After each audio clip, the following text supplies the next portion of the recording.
কাঁথির update আছে, পিছিয়ে গেলেন সৌমেন্দু অধিকারী। 4 রাউন্ডে কাঁথি লোকসভার ভোট প্রাপ্তি তৃণমূল প্রার্থী এগিয়ে 1283 ভোটে। পিছিয়ে গেলেন সৌমেন্দু অধিকারী, 1283 ভোটে এগিয়ে এখনো পর্যন্ত 4 রাউন্ডে কাঁথি লোকসভা। আমি সন্দেশখালী নিয়ে আসবো সপ্তর্ষির কাছে। সন্দেশখালীতেই 8000 ভোটে পিছিয়ে রেখা পাত্র। সন্দেশখালী ঝড় কোথায় গেল? সন্দেশখালী দেখুন, সন্দেশখালীতে যেভাবে মানুষগুলোকে রাত্রিবেলায় মহিলাদেরকে ডেকে নিয়ে গিয়ে পিঠে বানানো, এই সন্ত্রাস, এই লাঞ্ছিত হওয়ার একটা মিথ্যাচার আর করবেন না। এরপর বাড়ি থেকে বেরোতে অসুবিধা হবে। এর দায় কিন্তু তৃণমূল কংগ্রেস নেবে না। ভায়োলেন্স শুরু করে এর দায় তৃণমূল কংগ্রেস নেবে না। না না না না, আগুন সন্দেশখালী এই হচ্ছে মুশকিল। হাসনাবাদের পার্টি অফিসার, বিজেপি খালি হয়ে স্টুডিও, বিজেপি তৃণমূলের স্পোকসপারসন, সমস্যা হবে এই কথা কেন? কেন বাংলার মহিলারা সন্দেশখালীতে হিন্দু মুসলমান সবাই মিলে ওকে ঠিক আছে, ঠিক আছে, বলতে দাও, হিন্দু মুসলমান সবাই মিলে রায় দিয়েছে। সবাইকে বলতে দাও। তারপরে যখন গণতন্ত্রে বিশ্বাস করো? অবশ্যই করি, নিশ্চয়ই। কিন্তু গণতন্ত্র মানে বাংলার মহিলাদের অসম্মান করা নয়। বাড়ি থেকে বেরোতে পারবেন না। গণতন্ত্র তৃণমূলের কাছে হচ্ছে বাড়ি থেকে বেরোতে পারবেন না। সারা ভারতবর্ষে ভোট হয়, post pole violence, pre pole violence, ভোটের মধ্যে এত রেখাপাত্র দায় শুভেন্দু অধিকারী নেবেন? এত মৃত্যু, এত অত্যাচার, এত ব্লাডশেড কোন রাজ্যে দেখা যায়? আচ্ছা, একমাত্র পশ্চিমবঙ্গ ছাড়া। অভিষেক, আপনি বলুন, আজকে আরেকটা জিনিস আছে, কেরালে পরাজয়ের আর্তনাদ করছে বিজেপি, পরাজয়ের আর্তনাদ করছে। প্রথম একটা সিট জিতেছেন, সুরেশ গোপী জিতেছেন। সুতরাং শুনুন, এই জায়গায় কিছু নেই। এখন পঞ্চম রাউন্ড চলছে, আরো 2 রাউন্ড যেতে দিন, তারপর আপনি বুঝতে পারবেন ছবিটা। কিন্তু 5 লক্ষ ভোটে এগিয়ে থাকা না, এবং সেটা নিয়ে নিরাপদ একবারও বলছি না সরকার, আমি সেটা। তিনি দ্বিতীয় স্থানে।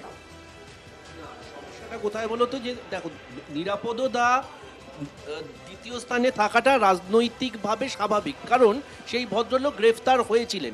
এই ব্যাপারে আশ্চর্যের জায়গা নেই, আশ্চর্যের জায়গাটা অন্য জায়গায়। আমি একজন মানে বসিরহাটের ভূমিপুত্র হিসেবে আমি চাইবো রেখা পাত্র একজন অরাজনৈতিক মানুষ, তার সুরক্ষা যেন বিঘ্নিত না হয়। তার কারণ কি বলতো, মানে বিজেপির একটা খুব বাজে ইতিহাস আছে। অনির্বাণ গাঙ্গুলির মতো নেতাদের আমাদের একদম চেনা আছে। গতবার বিধানসভা হারবার 1 ঘন্টার ভেতর দিল্লির ফ্লাইট ধরেছিল। আজকে যখন আমি তোমায় বলছি আমি বিধানসভায় হেরে গেছি, সব্যসাচী দত্তকে পাওয়া যায়নি, বিজেপি বুথ কর্মীদেরকে আমরা শেল্টার দিয়েছিলাম। আনফর্চুনেটলি আমি বারবার বলছি যে অন্তত বিজেপি শুধুমাত্র চ্যানেলে বা শুধুমাত্র পোস্টারে থাকলে হবে না, একটু মানুষের পাশে থাকতে হবে। ওদের কর্মীদের পাশে থাকুক, তাহলেই হবে। জেতা হারা থাকবি। এই ভদ্র মহিলাকে বার খাইয়ে আলটিমেটলি দাঁড় করানো হয়েছে। ও যেন আলটিমেটলি মানে সুরক্ষাটা পায়। মানে শুধুমাত্র প্রধানমন্ত্রী ফোনে কথা বললেন, তারপরে কিছু নেই। শুনে হাসলেন শিবাজিদা। আমি বলছি, অনেকেই বলছেন পশ্চিমবঙ্গের মানুষের, শুধু পশ্চিমবঙ্গের কেন, যে কোনো আমাদের দেশের মানুষেরই দেখার পছন্দ, শোনার পছন্দ, এইটা অনেক চেঞ্জ হয়ে গেছে। আর তাই অনেকে বলছেন লকেট চট্টোপাধ্যায় হেরে যাবেন, রচনা বন্দ্যোপাধ্যায় জিতে যাবেন, যা ফলাফলের ভিত্তিতে। লকেট চট্টোপাধ্যায় অনেকদিন ধরে রাজনীতি করছেন, সাংসদ পর্যন্ত। কি বলবেন? না, এখানে একটা কথা আমি বলছি, এরিয়া ধরে ধরে, কেস ধরে ধরে বলতে হবে। হুগলিতে কিন্তু লকেটের বিরুদ্ধে বিজেপিরই একটা বড় অংশ কিন্তু তারা লকেটের বিরোধিতা করেছিল, তার মনোনয়নের আগে থেকেই করেছিল, পোস্টারও পড়েছিল। কিন্তু আমি বলতে চাইছি আরেকটা কথা, যে কথাটা ও বলল যে বিজেপিকে কিন্তু গ্রাউন্ডে নেমে থাকতে হবে। অবশ্যই যে জায়গাটা আগে দিলীপ ঘোষের, দিলীপদার মধ্যে যে জায়গাটা ছিল, আমি রয়েছি হারি জিতি মানুষের পাশে, এই জায়গাটা, এই যারা সামনের দিকে, আমি বলবো যে খুব খারাপ লাগছে রেখা পাত্র ভদ্রমহিলার প্রতি। তিনি অত্যন্ত সাধারণ একজন মহিলা, ঠিক হোক ভুল হোক, তিনি একটা জায়গায় কিছু স্টেটমেন্ট দিয়েছেন, তিনি করেছেন, আমি বিতর্কের মধ্যে যাচ্ছি না। কিন্তু আজকে তার নিরাপত্তা দিতে হবে, নালে ভবিষ্যতে লোকেরা যারা এই দলটি করবে তারা কিসের ভিত্তিতে করবে? বারবার সিপিআইএম এর বিরুদ্ধে অভিযোগ ওঠে যে 34 বছর শাসন ক্ষমতা থেকে চলে যাওয়ার পর তৃণমূল স্তরের কর্মীদেরকে নিরাপত্তা দিতে পারেনি। এই জন্যই বাম থেকে রামে গেছিল যারা, তারা কিন্তু এখন এই যে আজকে আমি বলবো কনিনিকার যে দল, তারা এবং যারা কংগ্রেস, তারা মিলে একটা জায়গা করবে। আমরা পার্সেন্টেজ এখনো জানি না, পার্সেন্টেজ যখন দেখবো তখন দেখবো বহু জায়গায় কিন্তু হারা জেতা নির্ভর করেছে। ন্যাশনালি কিন্তু বিজেপি অনেকটা বেশি রয়েছে পার্সেন্টেজে না, কিন্তু আমাদের এই ওয়েস্ট বেঙ্গলের ক্ষেত্রে আমাদের এখানে তৃণমূলের যে অনেক জয় যদি এটাই শেষ পর্যন্ত থাকে, তাহলে কিন্তু সেখানে একটা বড় অংশ কাজ করবে যে বাম এবং কংগ্রেস, তারা বিশেষ করে বামের তরুণ প্রার্থীরা, তারা কিন্তু এই অনেক যে ভোট বামেদের পার্সেন্টেজ তরুণ পাবে। প্রার্থীদের কথা বলছেন কনিনিকাজি, সৃজনকে 3 নম্বরে থাকতে হচ্ছে, দীপশিতাকে 3 নম্বরে থাকতে হচ্ছে। যে মুখগুলো দেখলে পরে নাকি রাজনৈতিক বিশ্লেষকদের অনেকে বলেন এই মুখগুলোরই লোকসভায় যাওয়া উচিত ছিল, কিন্তু তাদের 3 নম্বরে কেন থাকতে হচ্ছে?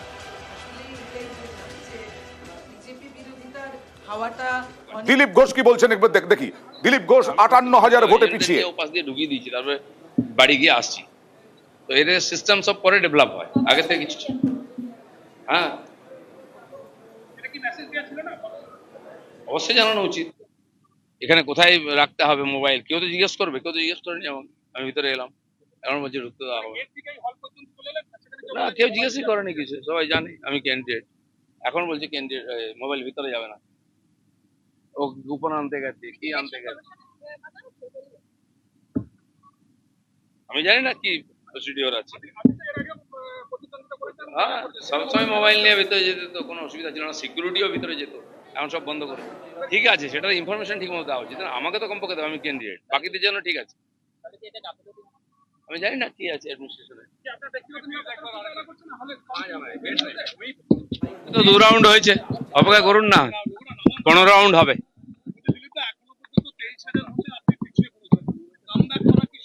এখনো আমাদের যে পর এলাকাগুলো গণনাই হয়নি, দুর্গাপুর পশ্চিম আমাদের গণনাই শুরু হয়নি, তো সবই শুরু হয়েছে, চিন্তা করবেন না। 2 রাউন্ড মাত্র হয়েছে, এখনো 13 রাউন্ড 14 রাউন্ড বাকি আছে।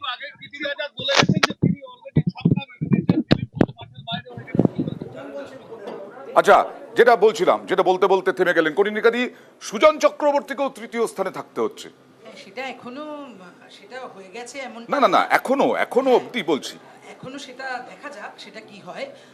অবশ্যই সেকেন্ডে অন্তত থাকা উচিত সব মিলিয়ে। কিন্তু আমি একটা কথা বলছি, যেহেতু দেশে একটা দেখছেন যে যা বললো এক্সিট পোল যা হলো তার ধারে কাছে আসছে না, ফলে বিজেপি বিরোধিতার একটা প্রশ্ন, এবং যে কথা বারবার বলছি, যে কথা বামপন্থীরা বলেছিল, অন্ন বস্ত্র বাসস্থান জল বিদ্যুৎ রাস্তা, এই প্রশ্নটা কিন্তু নিশ্চিত করে মানুষের সামনে খানিকটা হলেও কাজ করেছে।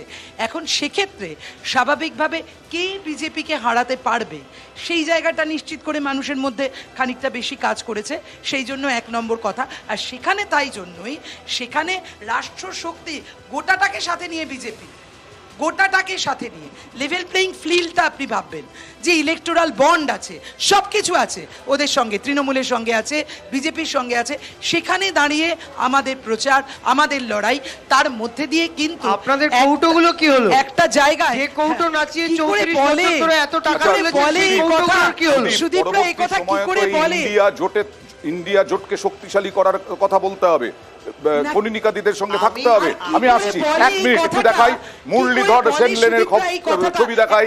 মুরলীধর সেন লেনে শুনশান অফিস বিজেপির, একেবারে বিজেপি যে আশা করেছিল 30টা পার হয়ে যাবে, অন্তত 30টা আসন পাবে, সবাই এসে বলেছিলেন এবং তাদের দাবি ছিল সেই অফিস একেবারে শুনশান। সল্টলেকের অফিস, সেই সল্টলেকের অফিসও একেবারে শুনশান।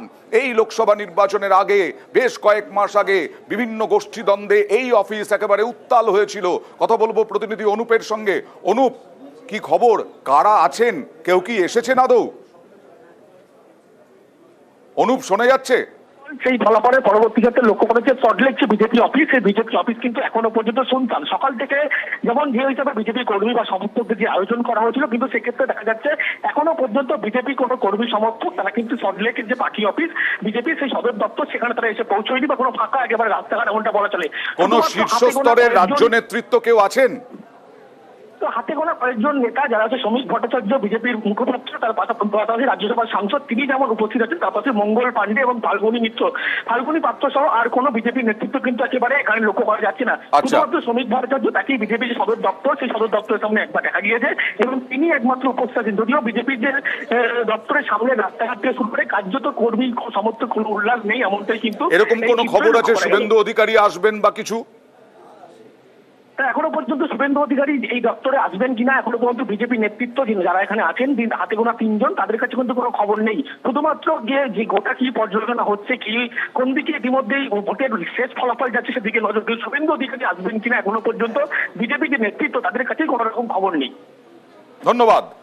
এখনো পর্যন্ত জাতীয় ক্ষেত্রে 296, এনডিএ 229, ইন্ডিয়া অন্যান্যরা 18। আমি এখান থেকে শিবাজিদের কাছে যাব। বারবার একটু শেষ করি হ্যাঁ। একটু শেষ করি যেটা বলছিলাম সেটা হচ্ছে কনিনিকাদিরা বলছেন বা কংগ্রেস বলছে এই মুহূর্তে বহরমপুরে 6 রাউন্ডের শেষে আমাদের প্রার্থী ইউসুফ পাঠান 2,13,178, অধীর চৌধুরী 1,89,346, 23,882 ভোটে তৃণমূল কংগ্রেসের প্রার্থী এগিয়ে রয়েছেন। আমি বলবো যে আপনারা শত্রু চিনুন, বাংলায় মমতা বন্দ্যোপাধ্যায়ের বিরোধিতা করেছেন, আর অধীর চৌধুরী একটি সংবাদ মাধ্যমে বলেছেন উনি হেরে গেলে বাদাম বিক্রি করবেন। তা আমরা কবে থেকে দেখছি সেটা? এটা তো অভিষেক বলবেন, কনিনিকাদি নন। যাই হোক, অধিকদার আমরা এখনো আশাবাদী, মানে আমরা অন্তত রাজনৈতিক বিশ্লেষকরাও বলবেন যে এটা একটা রাজনীতি না, সংসদেরও বড় লস অধীর চৌধুরী যদি হেরে যান, তাই তো শিবাজিদা? হ্যাঁ, মানে অধীরদার অবশ্যই অধীর চৌধুরী তো সাংসদ হিসেবেও সেখানে পেয়েও পেয়েছেন, কিন্তু একটা কথা যেটা বলছি, যেটা অধীর চৌধুরীর মতো এত বড় মাপের একজন নেতা, যিনি অতীশ সিনহার মতো একজন বড় নেতাকেও শেষ করে দিয়েছিলেন মানে রাজনৈতিকভাবে, সেই নেতার আজকে এরকম করুণ পরিণতি, এটা দেখে খারাপও লাগছে। অভিষেক, দেখো অধীরদার ইম্প্যাক্টটা কি অয়ন, তুমি সাংবাদিক বাদ দিও, বহরমপুরের ভূমিপুত্র হিসেবে খুব ভালো জানো।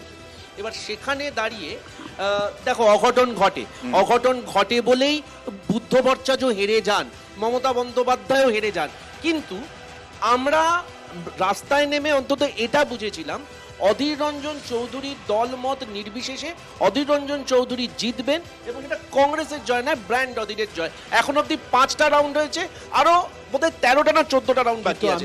আমরা আশাবাদী। অয়ন, আমি একটাই কথা রিজয়েন্ডার হিসেবে বলছি, শত্রু চেনার কথা যেটা বললো সুদীপ, আমি সেটাকে আমি মনে করি যে এখানে কিন্তু একটা ধরনের কাইন্ড অফ নেগোসিয়েশন হতে পারত, কিন্তু সেই নেগোসিয়েশনে না গিয়ে অধীর চৌধুরী যে জায়গায় নিয়ে গেলেন সেটা কিন্তু সেখান থেকেই শুরু হলো যে অধীরকে যে জায়গায় এত কঠিন লড়াইয়ের মধ্যে তাকে পড়তে হচ্ছে ইউসুফ পাঠান, এত কঠিন লড়াইয়ের মধ্যে পড়তে হলো শুধু না, খাড়গের কটাক্ষও শুনতে হলো একদম সেই জায়গা থেকে যে হাম বলেনগে, মানে সাধারণ মানুষের মাঝে লড়াই করেননি, তার মুখেও শুনতে হলো কটাক্ষ। একদম খাড়গেজির বক্তব্যের পরের দিন খাড়গেজির ক্লারিফিকেশন হয়েছিল, কিন্তু আমি সেই বক্তব্যে যাচ্ছি না, আমি হচ্ছে অন্য একটা কথা বলছি।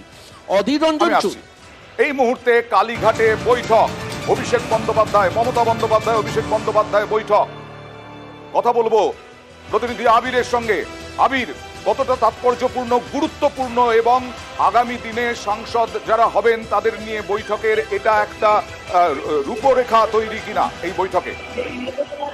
দুটো বিষয় আজকের বৈঠকের ক্ষেত্রে উল্লেখযোগ্য এই মুহূর্তে দাঁড়িয়ে। প্রথমত হচ্ছে, তুমি জানো যে ইন্ডিয়া ব্লকের তরফ থেকে তাদের যারা নেতারা রয়েছেন তারা বারবার চাইছেন মমতা বন্দ্যোপাধ্যায়, অভিষেক বন্দ্যোপাধ্যায়ের সঙ্গে বৈঠক করার। জানতেও পেরেছিলাম যে গতকালই মল্লিকার্জুন খাড়গের তরফ থেকে বার্তাও পাঠানো হয়েছিল। তৃণমূল কংগ্রেস আজকে এই রাজ্যে ভালো যে ফল করেছে এবং তৃণমূল কংগ্রেস বলেছিল যে তারা এখানে শক্তিশালী এবং দক্ষতাতে তারা দেখিয়ে দেবে, তৃণমূল পেরেছে। আবির, তোমার কথা কেটে যাচ্ছে, একটু যদি জায়গা পরিবর্তন করো প্লিজ। দেখো, তোমাকে আরেকবার বলে রাখি, তুমি জানো যে জাতীয় স্তরের ক্ষেত্রে ইন্ডিয়া জোটে যে তৃণমূল কংগ্রেস থাকবে সেই বার্তা বারবার ধরে মমতা বন্দ্যোপাধ্যায় তিনি রেখেছেন, এবং গতকালও আমরা জানি যে মল্লিকার্জুন খাড়গের তরফ থেকে ফের তৃণমূল নেতৃত্বের সঙ্গে কথা বলা হয়েছিল এবং তারা চাইছেন মমতা বন্দ্যোপাধ্যায়, অভিষেক বন্দ্যোপাধ্যায়ের সঙ্গে ইন্ডিয়ার পরবর্তী যে কর্মসূচি তা নিয়ে রূপরেখা তৈরি করার জন্য বৈঠক করতে। তৃণমূল কংগ্রেস তারা জানিয়েছিল বিভিন্ন সময় যে তারা এই রাজ্যে যে এককভাবে শক্তিশালী এবং তারা সেটা প্রমাণ করবেন, এবং আজকে নির্বাচনী ফলাফলের ক্ষেত্রে সেটাকে তারা মনে করছেন দেখিয়ে দিতে পেরেছেন। এই অবস্থাতে দাঁড়িয়ে ইন্ডিয়া জোটের ক্ষেত্রে তৃণমূল কংগ্রেস কি ভূমিকা জাতীয় স্তরে পালন করবে, তৃণমূল কংগ্রেসের কি শর্ত থাকবে তা নিয়ে আলোচনার বিষয়। যারা সূত্রে মানুষ জানতে পারছি যে যারা সাংসদ যারা রয়েছেন এখনো পর্যন্ত যারা এগিয়ে রয়েছেন এবং কিছুক্ষণের মধ্যে ফল পুরোপুরি চলে আসবে, এবং যারা প্রার্থী এবং এবং বেশ কিছু গুরুত্বপূর্ণ নেতাদেরকে সঙ্গে নিয়ে আগামীকাল তৃণমূল কংগ্রেস নেতৃত্ব একটি বৈঠক করতে চলেছে, সেখানে তৃণমূল কংগ্রেসের রণকৌশল কি হবে, ভূমিকা কি হবে, সাংসদদের ভূমিকা কি হবে, সেই সংক্রান্ত বিষয়ে গুরুত্বপূর্ণ আলোচনা হতে পারে। একদম, আগামীকাল বৈঠক নতুন সাংসদদের নিয়ে এবং তৃণমূলের গুরুত্বপূর্ণ নেতৃত্বের সঙ্গে আবার আসবো, এই আলোচনায় আসবো আপডেট, সব থেকে আপডেট, বড় একটা কথা আপডেট বলবো? আমাদের কাছে আমাদের নিউজ 18 বাংলায় নিয়ে আসবো। তবে একটা ছোট্ট বিরতি এবং হেডলাইন্সের পরে।